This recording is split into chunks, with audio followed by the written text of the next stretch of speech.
So hello everyone, आज मैं आपके लिए एक्सप्लेन करूंगी एपोथीसियस का एपिसोड नंबर 3। इसके पहले वीडियो का लिंक आपको डिस्क्रिप्शन में मिल जाएगा, तो आप वहां से चेकआउट कर सकते हैं। तो जैसा कि पिछले एपिसोड में हमने देखा था, लियो जिंग ने अपने साथियों की मदद से बग्स को खत्म करके ढेर सारे पॉइंट्स जमा कर लिए थे, जिसके बाद वो पर्ग्यूटरी माउंटेन के बारे में जानकारी हासिल करने के लिए हेवनली फेट पवेलियन में गया था। वहाँ पर उसकी मुलाकात डायना से हो गई और वो दोनों भी पवेलियन के उस हिस्से में पहुँच गए जहाँ जाना अलाउड नहीं था। अब आगे तो हम देखते कि डायना का हाथ लगते ही वहाँ का रेस्ट्रिक्टेड डोर ओपन हो जाता है, तो लियो जिंग भी उसके साथ अंदर दाखिल हो जाता है। वहाँ पर बहुत सारे लॉकर्स थे, जिन्हें देखकर लियो जिंग बहुत खुश हो जाता है। वो डायना को थैंक यू बोल रहा था, क्योंकि जब उसने कोशिश की थी तब वो डोर ओपन ही नहीं हुआ था। अब डायना उससे कहती है कि मुझे थैंक यू बोलना बंद करो और जल्दी से इन्फॉर्मेशन हासिल करो, नहीं तो हम पकड़े जाएंगे। तो लियो जिंग तुरंत ही काम पर लग जाता है। वो दोनों भी उन लॉकर्स को गौर से देख रहे थे। उन्हें पता नहीं था कि किसमें वो इन्फॉर्मेशन उन्हें मिलेगी। और तभी लियो जिंग की नजर एक बॉक्स पर पड़ती है, तो तुरंत ही डायना को इस बारे में बताता है। लेकिन जैसे ही डायना उस बॉक्स को हाथ लगाती है, तभी वो पूरी जगह शेक होकर एक सेंटर पीस बाहर आ जाता है। डायना लियो जिंग को बताती है कि एक कॉम्बिनेशन लॉक जैसा दिख रहा है। तो लियो जिंग कहता है कि मुझे पता नहीं क्यों ऐसा फील हो रहा है कि मैंने ये बॉक्स पहले भी कहीं पर देखा है, लेकिन इसे यूज कैसे करना है ये मुझे नहीं पता।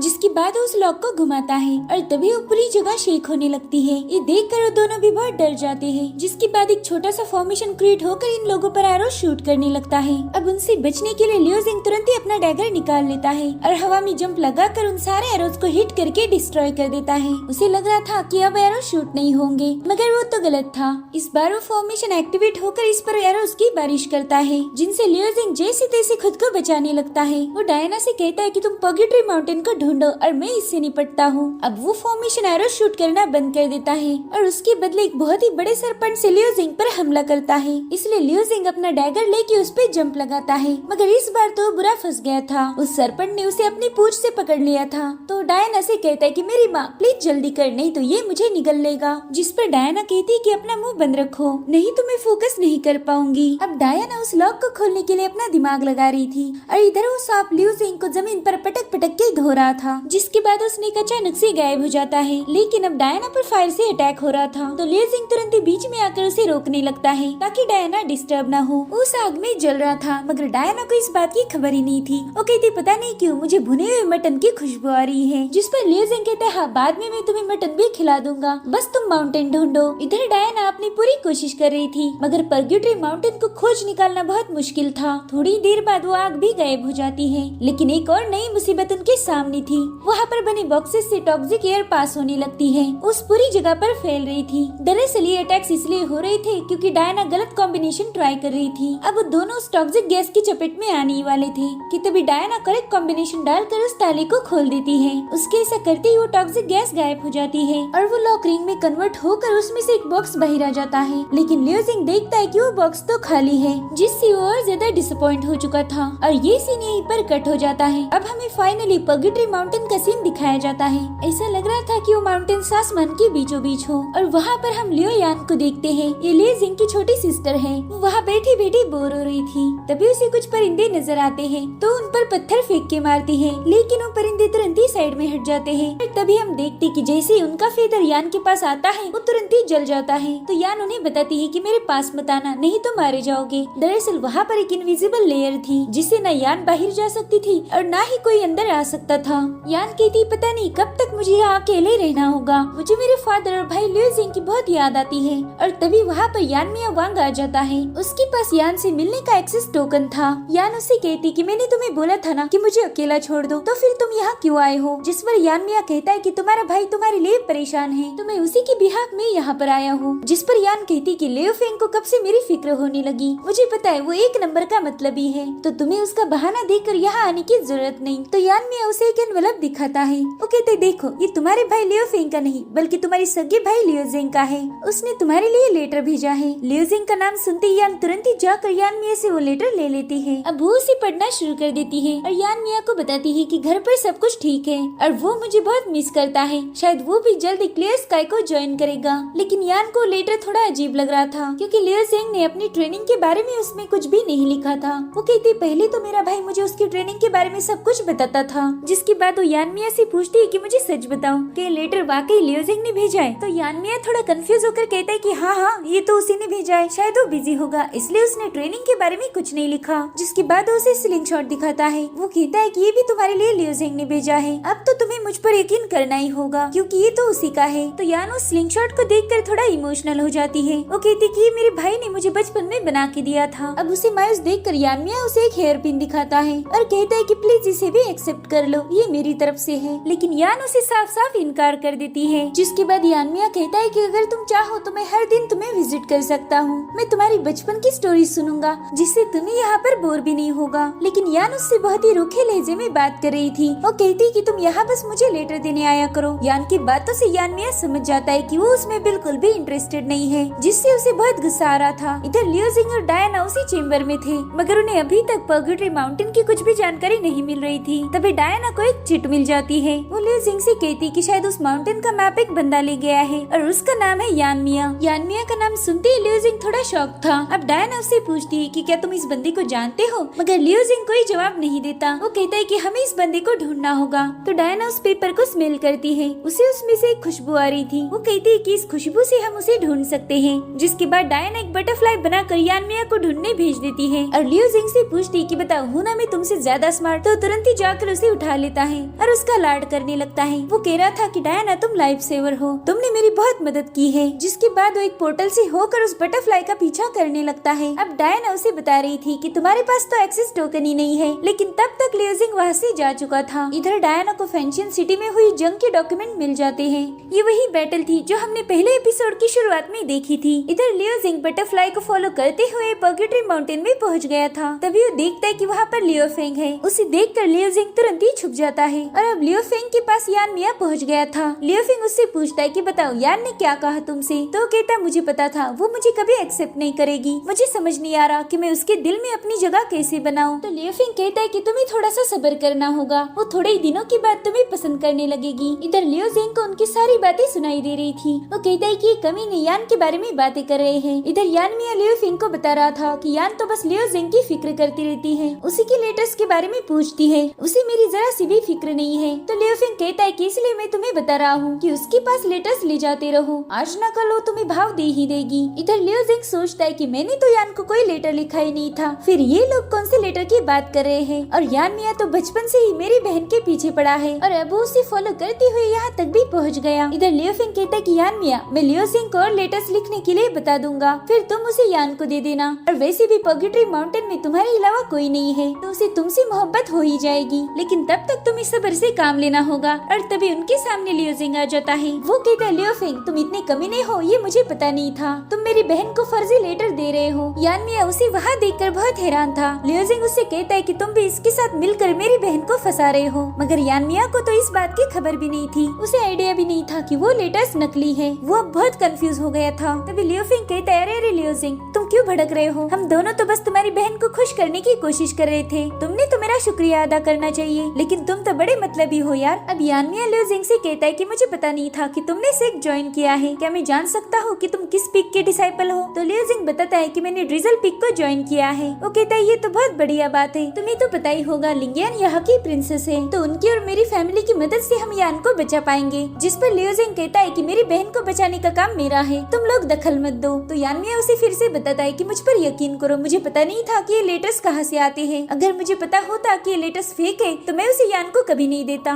प्लीज मेरा यकीन करो। लियो जेंग भी सोचता है कि यानमिया तो बहुत पोलाइट और ऑनेस्ट लग रहा है, मगर पता नहीं क्यों मुझे उसके इरादे नेक नहीं लग रहे। तभी यानमिया कहता है कि मैं तुम्हारी बहन से बहुत प्यार करता हूँ, अगर मेरी किस्मत अच्छी रही तो मैं जरूर उसका दिल जीत के उससे शादी करूंगा, फिर तो हम जीजा साले बनेंगे। जिस पर लियो जेंग कहता है कि मेरी बहन तुमसे प्यार ही नहीं करती, फिर भी तुम उसके पीछे पड़े हो, तुमने मेरे लेटर्स का सहारा लेकर उसका दिल जीतना चाहा, लेकिन सच बताया जाए तो तुम उसके लायक ही नहीं हो। ये सुनकर यानमिया तो नहीं मगर लियो फेंग बहुत भड़क जाता है। वो कहता है कि यानमिया वांग फैमिली का एक लौता लड़का है और हॉल मास्टर का डायरेक्ट डिसाइपल भी, अगर वो तुम्हारी बहन से प्यार करता है तो ये तुम्हारी बहन की खुशनसीबी है, इसलिए तुमने यानमिया से थोड़ी इज्जत से बात करनी चाहिए। और तुम होते कौन हो यान और यानमिया के बीच में बोलने वाले। जिस पर लियो जेंग कहता है कि वो मेरी बहन है, इसलिए मुझे उसके मामले में बोलने का पूरा हक है। तो लियो फेंग कहता है कि सच बताओ तो तुम भी तुम्हारे बाप जैसे बेवकूफ हो। जिसके बाद वो यानमिया से कहता है कि ये हमारी लियो फैमिली का इंटरनल मैटर है, तो आज मैं लियो जेंग को खत्म करके ये मसला यहीं पर हल कर दूंगा, इसलिए आप बीच में इंटरफेयर मत करना। जिस पर यानमिया कहता है ठीक है, मैं तुम दोनों के बीच में नहीं पड़ूंगा। और फिर वो जंप लगाकर एक ऊंची जगह पर जाके बैठ जाता है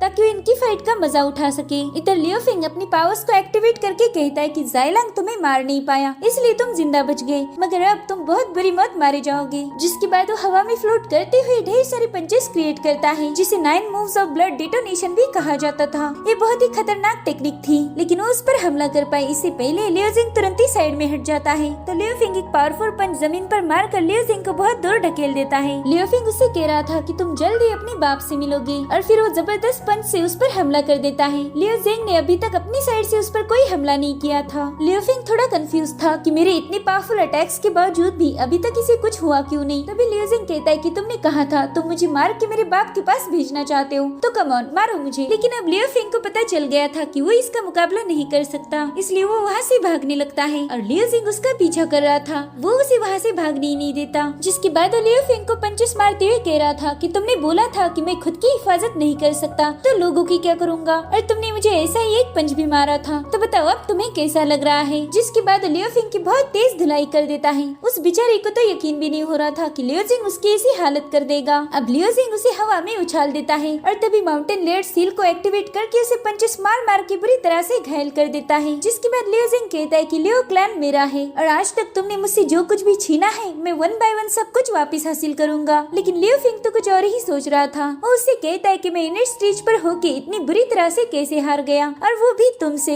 तुम तो मैरो रिफाइनमेंट स्टेज पर हो। जिस पर लियोजिंग जवाब देता है कि तुमने अपनी कल्टीवेशन को यहाँ तक लाने के लिए पिल्स कंज्यूम की थी, अगर मेहनत से कल्टीवेट करते तो शायद तुम्हारी ऐसी हालत ना होती। अब लियोफिंग बहुत डर गया था। वो कहता है कि लियोजिंग प्लीज मुझे माफ करो, यानमी मुझे बचा लो। तो यानमी लियोजिंग से कहता है कि तुमने इसकी कल्टीवेशन को क्रिपल कर दिया है। लेकिन वो आगे कुछ बोल पाए इससे पहले लियोजिंग उसे रोकता है और कहता है कि तुम बीच में क्यों बोल रहे हो, इसी ने तो तुम्हें बताया था ना कि ये हमारा फैमिली मैटर है। ये सुनकर यानमी चुप हो जाता है। अब लियोजिंग फेंग से कहता है कि हम भाई हैं, मगर आज मैं ये रिश्ता तोड़ देता हूँ। अब तुम घर जाकर अपने बाप को बताओ कि मैं उससे बदला लेने आ रहा हूँ। जिसके बाद वो अपनी सारी पावर्स का यूज करते हुए एक जबरदस्त पंच लू फेंग को जड़ देता है जिससे उसकी कल्टीवेशन कोर डैमेज होकर बहुत दूर जाकर गिर जाता है। उसकी ऐसी धुलाई देखकर यानमी को भी बहुत गुस्सा आ रहा था, मगर वो लियोजिंग से कुछ बोल ही नहीं सकता था। इसलिए वो लियोजिंग की तारीफ करते हुए कहता है कि तुम बहुत पावरफुल हो और तुम्हारी बहन भी ऐसे ही हिम्मत वाली है। जिस पर लियोजिंग कहता है कि तुम अपनी चिकनी चुपड़ी बातों से मुझे नहीं फंसा सकते। तब यानमी भी भड़क जाता है। वो कहता है मैं कब से तुम्हें समझा रहा हूँ कि मैं तुम्हारी बहन से प्यार करता हूँ, मगर तुम हो कि उल्टी बातें किए जा रहे हो। जिस पर लियोजिंग कहता है कि अगर तुम जाकर मेरी बहन को उन फेक लेटर्स के बारे में बता दोगे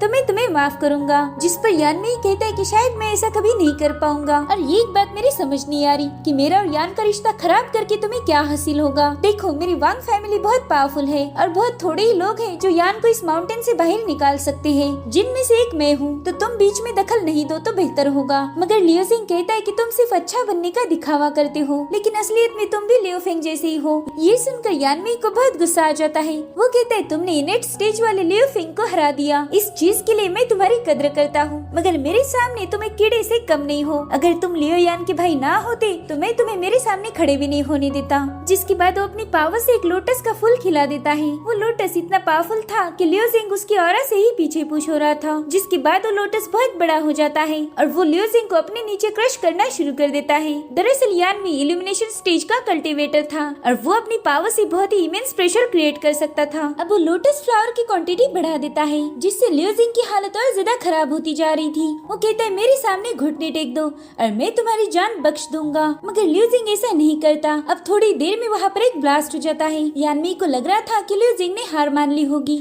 मगर वो तो गलत था। अब लियोजिंग तुरंत ही उस पर अटैक कर देता है। तो यानमी उससे कह रहा था कि बेवकूफी मत करो, नहीं तो जान से मारे जाओगे। जिसके बाद वो लियोजिंग को पीछे ढकेल कर उस पर अटैक कर देता है, मगर लियोजिंग उसके हर एक अटैक से बचते हुए उसके सामने आ जाता है। यानमी कह रहा था कि अगर तुमने मेरे सामने घुटने टेक दिए तो मैं तुम्हें माफ कर दूंगा, मगर हमें तो पता है कि लियोजिंग कभी किसी के आगे नील नहीं करता। उल्टा वो यानमी को 2 बातें सुना रहा था। इसलिए यानमी कहता है अब तुम्हारे साथ जो कुछ भी होगा उसकी जिम्मेदार तुम खुद हो। अब वो ट्रेजर लोटस से लियोजिंग पर मुसलसल हमला करना शुरू कर देता है और बेचारा लियोजिंग गिरते पड़ते वहाँ से भाग रहा था, लेकिन तब तक लोटस फ्लावर ने उसे घेर लिया था। अब लियोजिंग सोचता है कि ना ही मैं इनेट स्टेज पर हूँ और ना ही मेरा ट्रू एसेंस मेरी बॉडी छोड़ सकता है, अब मैं क्या करूँ। और तभी उसकी नजर जंजीरों पर पड़ जाती है, तो उन्हीं जंजीरों से यानमी के सारे अटैक्स को डिस्ट्रॉय कर देता है। ये नजारा देख यानमी बहुत हैरान था। वो कहता है तुमने मुझे इम्प्रेस कर दिया, लेकिन मुझे हराने के लिए तुम्हें और स्ट्रॉन्ग होना चाहिए। जिसके बाद उस पर अटैक करते हुए नीचे आने लगता है। लियोजिंग भी बड़ी तेजी से उसके सारे अटैक को डिस्ट्रॉय कर रहा था, जिसके बाद एक स्पीयर की मदद से सीधे यानमी की सोल पर हमला करता है। यानमी इस अटैक से बहुत शॉक था। अब लियोजिंग अपनी डैगर को उसकी तरफ शूट कर देता है, तो यानमी खुद को बचाने के लिए ढेर सारे लोटस फ्लावर बना लेता है, लेकिन वो डैगर उन सभी को चीरते हुए उसकी तरफ आगे बढ़ रहा था। वो उसे हिट करने ही वाला था कि तभी आखिर वाला लोटस उस डैगर को रोक लेता है। तो लियोजिंग थोड़ी और पावर्स लगाकर दोबारा से उस पर अटैक कर देता है, लेकिन तब तक यानमी साइड में हट चुका था और वो डैगर सीधा एक चट्टान पर जाके हिट हो जाता है। यानमी देखता है कि उस डैगर ने उसका खून निकाला। तब तक लियोजिंग उसे जंजीरों में जकड़कर उसको पीटना शुरू कर देता है। अब इन दोनों के दरमियान हमें एक आइकॉनिक फाइट देखने को मिलती है और इसमें यानमी लियोजिंग पर भारी पड़ती हुई इसे ढेर सारे पावरफुल पंचेस मारकर एक चट्टान पर फेंक देता है और वो चट्टान ब्रेक होकर लियोजिंग सीधा लावा की रिवर में गिरने लगता है, मगर समय रहते उसने अपने डैगर की मदद से खुद को बचा लिया था। इधर यानमी एक बहुत बड़ा लोटस बना देता है, ये उसका फाइनल अटैक था। इसलिए लियोजिंग अपनी अजूर ड्रैगन की पावर्स को एक्टिवेट करते हुए ड्रैगन को समन करता है और वो ड्रैगन लोटस में जाकर उसे डिस्ट्रॉय कर देता है। इस तरह से ड्रैगन ने लियोजिंग की जान बचा ली थी। इधर यान को महसूस होता है कि उसका भाई कहीं आसपास ही है, तो वो अपने लॉकेट को देखकर लियोजिंग को याद करती है और तभी उसे विजन थ्रू पता चलता है कि उसका भाई और यानमी के दरमियान फाइट हो रही है। इसलिए वो शील्ड को ब्रेक करने की कोशिश करती है, मगर वो बहुत ज्यादा पावरफुल थी, इसलिए वो फॉरबिडन आर्ट का यूज करते हुए साइलेंसिंग थंडर को एक्टिवेट कर देती है। इधर यानमी लियोजिंग को बहुत पीट रहा था, जिसके बाद वो उसे जंजीरों में जकड़ लेता है और कहता है कि मैं तुम्हारी बहादुरी की कद्र करता हूँ, मगर अफसोस अब तुम्हें मरना होगा।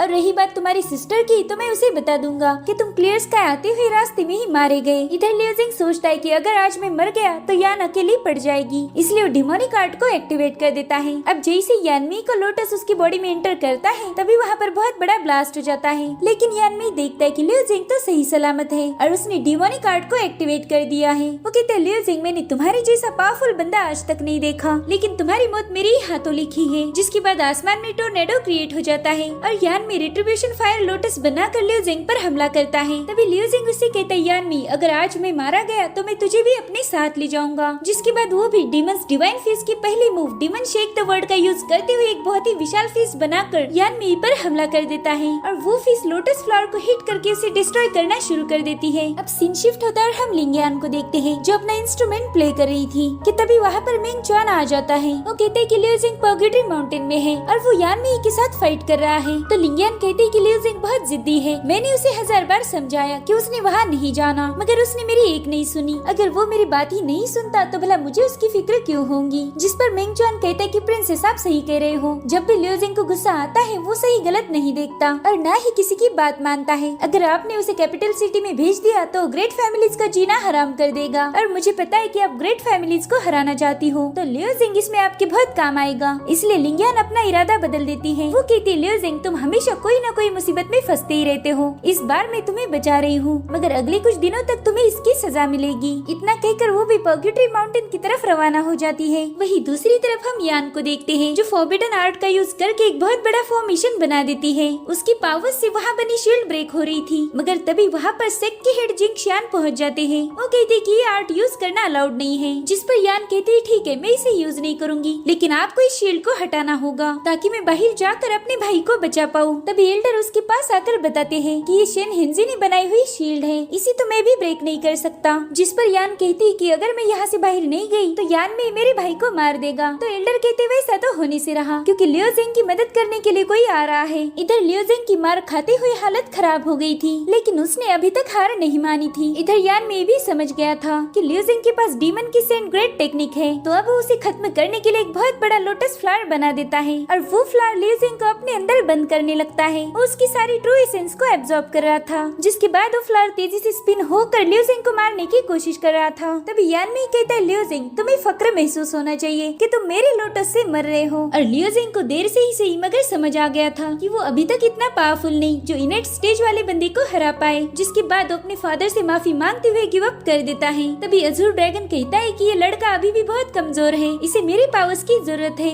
जिसके बाद वो लियोजिंग की बॉडी को पजेस कर लेता है। अब लियोजिंग बहुत ही डरावनी स्माइल के साथ जंजीरों को ब्रेक करने लगता है और उसी जंजीर का एक पीस वो यानमी पर शूट करता है। उस छोटे से टुकड़े में बहुत पावर्स थी। वो यानमी को इंटरनली डैमेज कर देती है, जिससे वो बहुत भड़क गया था और लियो जिंग को उसकी हालत देखकर बहुत हंसी आ रही थी। अब यानमी एक फाइनल अटैक की तैयारी कर रहा था। वो कहता है कि मैं तुम्हें ऐसी मौत दूंगा कि तुम सोचोगे कि आखिर मैं क्लियर स्काई में आया ही क्यों। लेकिन इससे पहले कि वो कुछ कर पाए, लिंगियन उसके अटैक को रोक देती है। तो तुम्हारी हिम्मत कैसे हुई उस पर जानलेवा हमला करने की। उसे देखकर यानमी अपनी फ्लावर को क्लोज करने लगता है, जिसके अंदर लियो जिंग था, मगर लिंगियन अपने एक ही अटैक से उसे आजाद कर देती है। अब लिंगियन यानमी से कहती कि अगर तुमने लियो जिंग के साथ फाइट की तो मैं token of the emperor use करूंगी। तभी यानमी सोचता है कि टोकन ऑफ एम्परर का यूज करके किसी भी फाइट को रोका जा सकता है। अगर अभी मैंने फाइट की तो मुझे क्लियर स्काई से निकाला जाएगा। मुझे कभी नहीं लगा था कि लिंगियन लियो जिंग के लिए इस पावरफुल टोकन का यूज करेगी। जिसके बाद वो भी शांत हो जाता है और उसे ग्रीट करते हुए कहता है कि मैं और लियो जिंग तो बस प्रैक्टिस कर रहे थे, इसलिए आपको टोकन ऑफ एम्परर को दिखाने की जरूरत नहीं है। जिस पर लिंगियन कहती है कि मुझे उल्लू बनाने की कोशिश मत करो।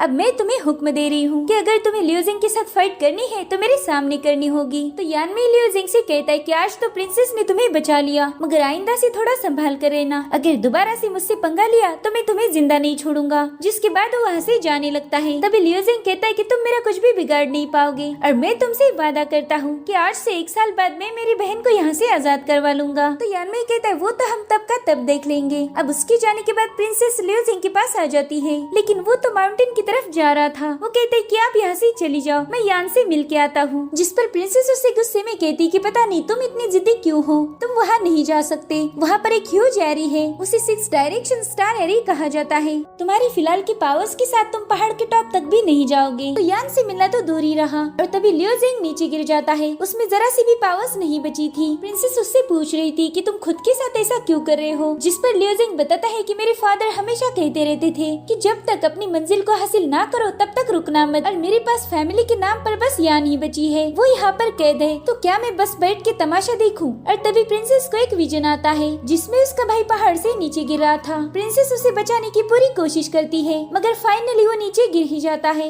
उस दिन प्रिंसेस को बहुत दुख हुआ था, तो अच्छी तरह से समझ सकती थी कि लियो जिंग पर क्या बीत रही होंगी। अब वो लियो जिंग का हाथ पकड़कर कहती है कि लियो जिंग, तुम इतने दिनों के बाद अपनी बहन से मिलोगे, क्या तुम इस हालत में उसके सामने जाना चाहते हो। और फिर अगले सीन में हम देखते कि प्रिंसेस लिंगियन ने उसके जख्मों को हील कर दिया था, मगर उसकी इंटरनल इंजरीज अभी जैसी की वैसी थी। अब वो लियो जिंग को लेकर यान के पास जा रही थी। वो कहती कि 6 डायरेक्शन स्टार एक सीलिंग एरी है और ये क्लियर स्काई के शील्ड से कनेक्टेड है। सिर्फ डिवाइन पिल स्टेज वाला कल्टीवेटर यानी हमारे सेक्ट के मास्टर ही इसे ब्रेक कर सकते हैं। यानमिया के पास जो एक्सेस टोकन था उससे तुम एरी को बाहर से देख सकते हो, जिसके बाद ये लोग एरी के पास पहुंच जाते हैं। इससे आगे ये लोग नहीं जा सकते थे। तो लियो जिंग वहीं से अपनी बहन को आवाज देने लगता है। इधर यान को भी उसकी आवाज आ रही थी, तो बताती है कि मैं यहीं पर हूँ। अब जैसे लियो जिंग उसकी तरफ जाने लगता है तभी उसका पैर एक ट्रैप पर पड़ के वो एक्टिवेट हो जाता है, जिसके बाद कुछ चेन्स आकर लियो जिंग को जकड़ लेती है। वो चेन्स लियो जिंग को तकलीफ पहुँचा रही थी। लिंगियन को पता था कि अगर उसने लियो जिंग की मदद की तो उसे भी सजा मिलेगी, लेकिन वो पनिशमेंट की परवाह नहीं करती और एक बहुत ही स्ट्रॉन्ग एनर्जी से वहाँ मौजूद डिवाइस को इनएक्टिव करने की कोशिश करती है। अब वो चेन्स उसे भी जकड़ने वाली थी,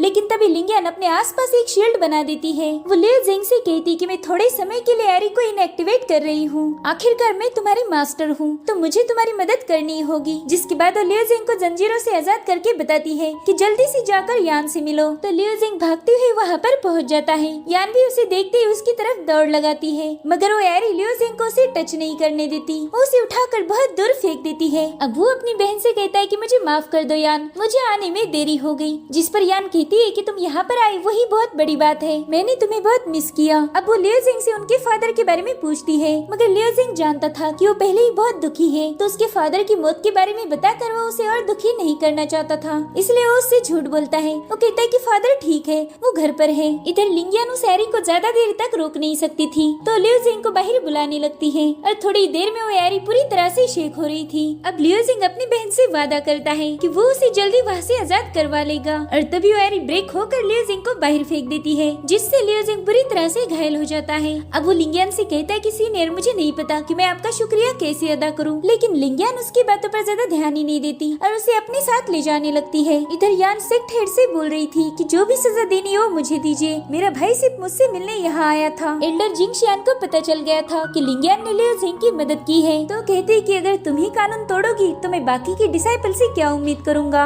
इधर लियो जिंग को होश आ जाता है। वो लिंगियान की गोद में था। वो कहता है मास्टर मुझे माफ कर दीजिए, मेरी वजह से आप भी मुसीबत में फंस गई हो। अब वो उठने की कोशिश कर रहा था मगर लिंगियान उसे बताती है कि तुम्हें 6 डायरेक्शन स्टार ने हिट किया है तो तुम्हें आराम की सख्त जरूरत है और ये पिल खा लो। वो ग्रेड 5 क्रिम्सन पिल थी जो बहुत ही ज्यादा महंगी थी। लियोजिंग कहता है कि अगर मैं 3 सालों तक भी मेहनत करके पॉइंट कमा लूं फिर भी आपकी इस पिल की कीमत नहीं चुका पाऊंगा। अब वो उससे पूछता है कि मैंने आपके हुक्म को नहीं माना लेकिन फिर भी आप मेरी मदद कर रही हो। जिस पर लिंगियान कहती है कि मैंने तुम्हारे लिए जो कुछ भी किया है उसकी कीमत तुम्हें आगे चल के चुकानी होगी, तो ये मत सोचो कि मैंने तुम पर कोई एहसान किया है। अब लियोजिंग उसकी बातें सुनते सुनते ही सो जाता है। लिंगियान सोचती है कि बहुत बहादुर है और अपनी फैमिली के लिए किसी भी हद तक जा सकता है और वही दूसरी तरफ मेरी फैमिली है जो पावर्स को हासिल करने की हर एक कोशिश कर रही है। अब वो अपने फादर को याद करते हुए कहती कि आप कहाँ पर हो, प्लीज वापस आ जाओ। जिसके बाद हम अगले सीन में डायना को देखते हैं जो फैंशन में हुई जंग के विजन्स देख रही थी। उसे जीफांग और निंग्यूडी की फाइट देखकर बहुत तकलीफ होने लगती है। इधर पर्ग्यूटरी माउंटेन में अचानक से बिजलियां कड़कने लगती है और तभी उनमें से एक विशाल डीमन बाहर आ जाता है। जिंगशियान उसे देखकर ही समझ जाते हैं कि डीमंस के लीडर जीफांग का डोपलगैंगर है, यानी कि उसका दूसरा फॉर्म है। शायद इसने लियो यान के एग्जिस्टेंस को भाप लिया है। तो वो यान को जल्दी से अपनी सेंट को हाइड करने के लिए बोलते हैं और कहते हैं कि तब तक बाहर मत आना जब तक मैं तुम्हें ना बुलाऊं। अब जिंगशियान वहाँ के रॉक्स पर 6 डायरेक्शन स्टार बना देते हैं। उनके ऐसा करते ही ब्रेक हो चुकी शील्ड दोबारा से रिपेयर हो जाती है। अब जीफांग कहता है जिंगशियान ये लड़की मुझे चाहिए क्योंकि इसमें एक्सट्रीम इन कॉन्स्टिट्यूशन है। अगर तुम मेरी बात नहीं मानोगे तो मैं इसी वक्त तुम्हें खत्म कर दूंगा। जिस पर जिंगशियान कहते हैं कि क्लियर स्काई सिर्फ यांग एनर्जी को इकट्ठा करता है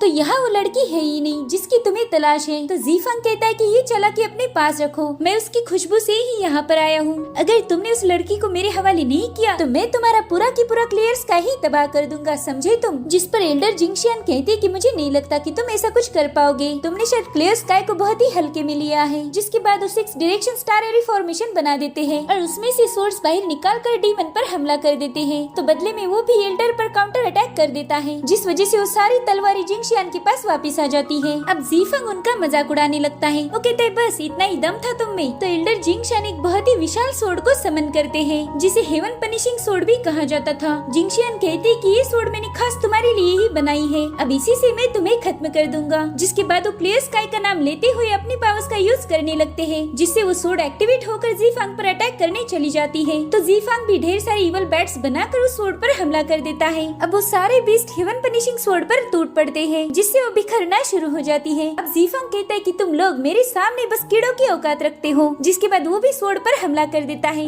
जिंगशियान उसकी पावर्स देखकर हैरान थे। इन दोनों की जंग का असर इधर डायना पर भी हो रहा था। उसके सिर में बहुत तेज दर्द होने लगता है और तभी उसे कुछ विजन्स आते हैं जिसमें उसे निंग्यूडी नजर आ रही थी। अब वो अचानक से हवा में फ्लोट करने लगती है और तभी उसे एक हेवनली पिकॉक भी नजर आता है। निंग्यूडी इसी पिकॉक पर सवार हुआ करती थी। अब डायना को ये सब क्यों दिख रहा था ये हमें आगे के एपिसोड में पता चलेगा। So thank you for watching. अगर आपको ये वीडियो पसंद आई हो तो प्लीज लाइक एंड कमेंट जरूर कीजिए। Bye bye, take care.